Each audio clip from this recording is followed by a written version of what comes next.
नमस्कार बंधुरा मालती किचेने तुम्हारे सबाइके स्वागत। आज निये एसेछि टैंगरा माछेर झाल बा चच्चड़ी। सकल बंधुदेर काछे आमार अनुरोध रइल सम्पूर्ण भिडियोटा देखार जोन्नो। एखाने टैंगरा माछ आछे प्राय 300 ग्राम और एटा देखो खूब छोटो छोटो टैंगरा। এই ট্যাংরা মাছের ঝাল চচ্চড়ি খেতে ভীষণ ভালো লাগে শীতকালে। প্রথমে আমি মাছটাকে নুন হলুদ দিয়ে মেখে নেব।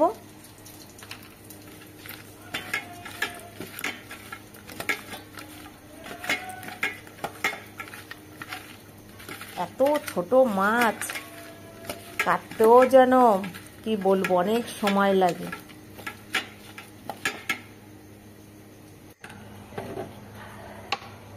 এদিকে কড়াই বসিয়ে দিয়েছি, সরষের তেল দিয়ে দিলাম।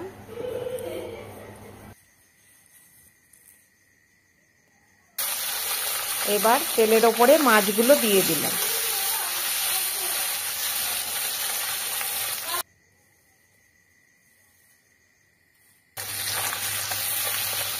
মাছগুলো বেশ একটু লালচে লালচে করে ভেজে নেব। বেশি ভাজলে আবার ট্যাংরা মাছ শক্ত হয়ে যায়।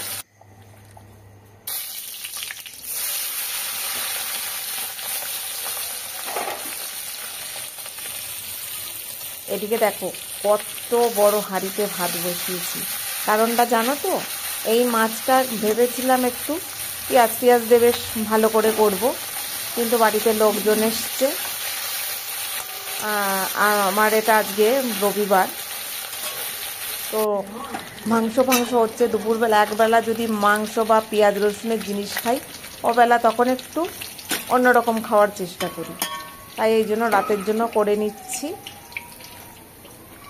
এখানে আমি আর পেঁয়াজ দিলাম না, তবে এই ট্যাংরা মাছে পেঁয়াজ কলি দিলে খুবই ভালো হতো। সমস্ত মাছগুলো ভাজা হয়ে গেছে, আমি তুলে নিলাম। আর দেখো এখানে কালো জিরে ফোড়ন দিয়ে ঠিক ট্যাংরা মাছ যেমন ঠিক সেইভাবে আমি আলুগুলো কেটে নিয়েছি, বেশ মোটা মোটা করে আলু ভাজার মতন। টমেটোটাও সেইভাবে কেটেছি, কাঁচা লঙ্কা চিড়ে দিয়ে দিলাম একসঙ্গে।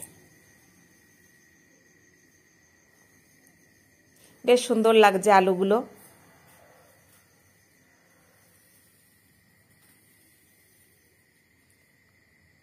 নুন দিয়ে দিলাম, হলুদ দিয়ে দিলাম। আমি কিন্তু এখানে আর সামান্য জিরের গুঁড়ো, ধনের গুঁড়ো,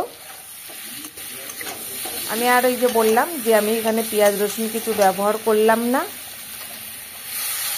সামান্য জল দিয়ে কষিয়ে নেব।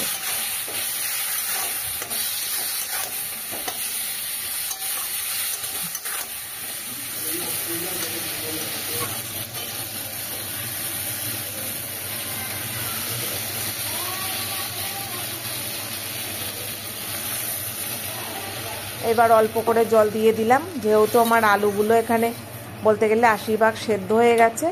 ঝোল ফুটতে শুরু করে দিয়েছে। এখানে ট্যাংরা মাছগুলোও দিয়ে দিলাম।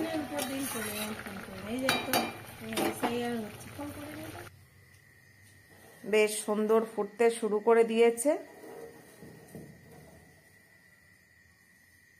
এবার বেশ গামাকা ঝোল থাকবে, ঠিক এইভাবে আমি নামিয়ে নেব। তাহলে আমার ভাত দিয়ে খেতে সুবিধা হবে।